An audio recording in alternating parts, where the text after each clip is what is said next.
Hey guys, and welcome to another one of these Dortmund Career Mode episodes, and today will be the first episode in the transfer window. But before that, if you guys could drop a like on the video, that'd be absolutely incredible. And I've actually played, I think, 4 games before this episode offline. You're about to find out if we've qualified for the next round in the Europa League, but also, more importantly, if we've stayed in the top 4 in the league. Okay, the first game of 4 is going to be the final game in the Europa League, and we're going to start off here with Charleroi at home at the Signal Iduna Park.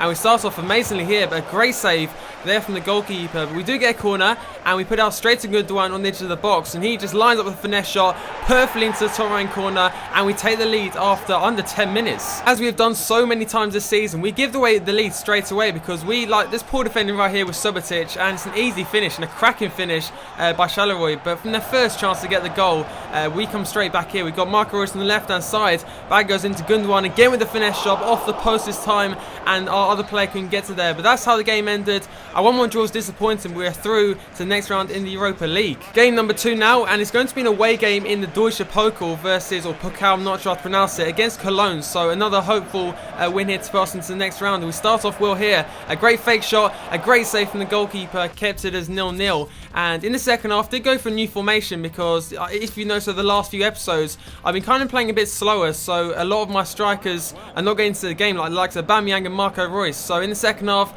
I tried to change that around, and we do straight away there. Marco Reus just over the bar. That would have been a fantastic strike, but still at the end of the game there's nothing between us, so we go into extra time. And we do start off the better team, and Januzaj here coming on, finding Ruben Neves in the box, and it's a fantastic ball into Marco Reus, and finally the deadlock is broken as we get the first goal, and hopefully that's enough to win the game. And also into the second half of extra time now, and they're going so out all attacking. We cut inside with Marco. It's a fantastic finish for his second goal of the game. That completes a 2-0 win versus Cologne. For the third game of this roundup, we're going to go back to Cologne, and we're going to play them in the Bundesliga this time, so maybe a chance for a second win in the space of a week. We start fantastically with Bender, and that is a fantastic strike. Another amazing goal in this roundup, and it's this time Sven Bender with the goal. And yet again in this first half, we were the much better team, and Aubameyang on the ball here, finding Gundogan to one touch, bangs it past the goalkeeper. That's 2-0 before the end of the first half. We're looking good so far. And now moving on to the second half, and again, Cologne were going so all out attack in the second half. That left so many gaps.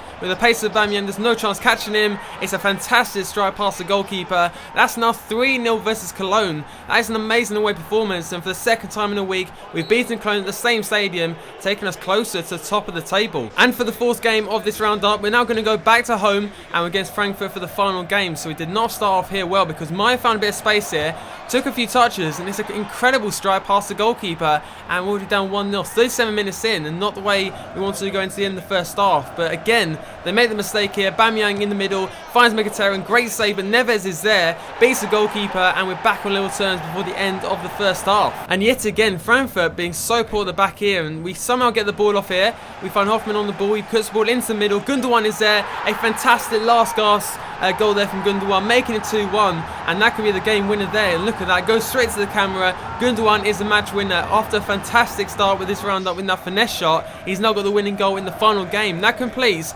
3 wins out of 4. Okay, we're now back, and now in the transfer window, as you guys know. And before we go into it, first of all, here's the league table, and somehow after 17 games, Hoffenheim are still top of the table. And this league title reminds me of the Premier League right now in real life, because there's so many teams going for the league, the likes of Hoffenheim, Munich, Bayer Leverkusen, ourselves, Schalke and Wolfsburg, and even Mönchengladbach are close enough as well. It's going to be interesting how we do in the second half of the season. We definitely had a great month to end 2015, so hopefully we can continue that form into 2016 and challenge for the title. But now into more important things, and you guys want to see who I want to go for in this up-and-coming transfer window, and we've now got £32.5 million to spend, or £32 million to spend, and also 108,000 per week as well, so a bit of money to spend now.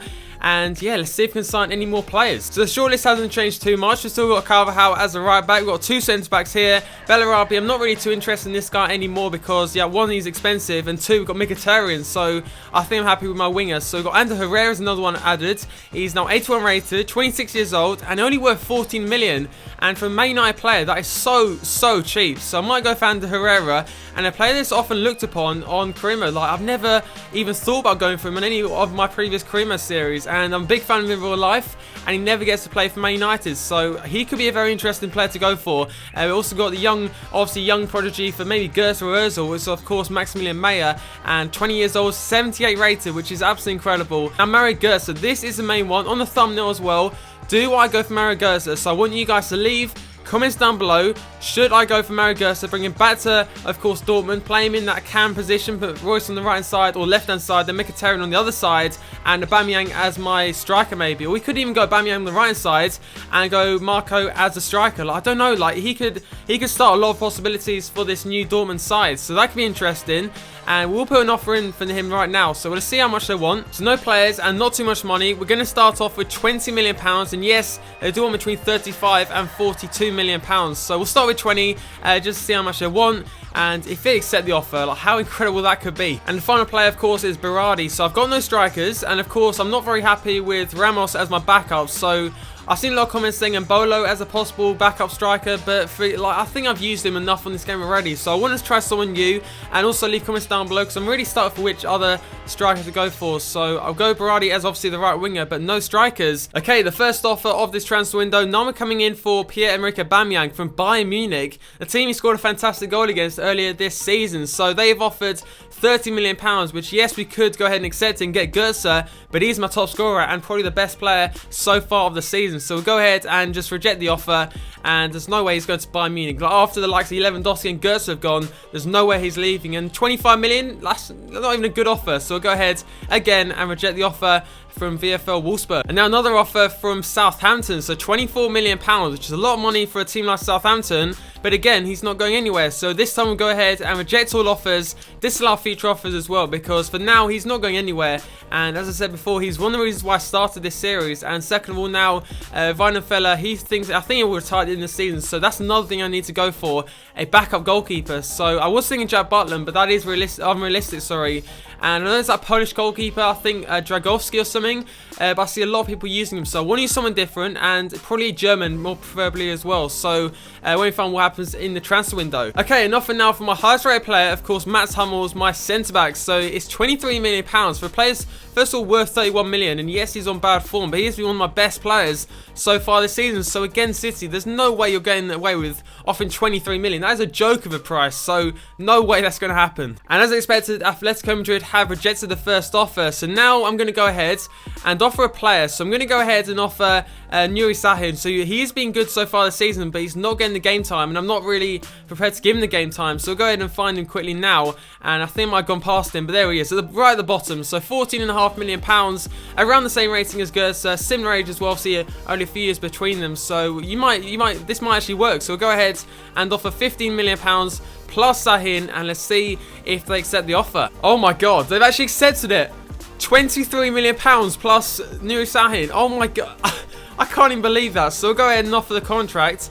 But what has just happened for Nuri Sahin, the player's barely playing, plus like just over £20 million, we might have just got ourselves GÖTZE. So let's go ahead and offer the crucial first team player, and GÖTZE could be coming back home. Like, what has happened? Talking to Sahin, we've now got an offer for him. So it comes in from AS Roma, and if he's going to Atletico Madrid, there's no point even thinking about it. But that's still a good offer.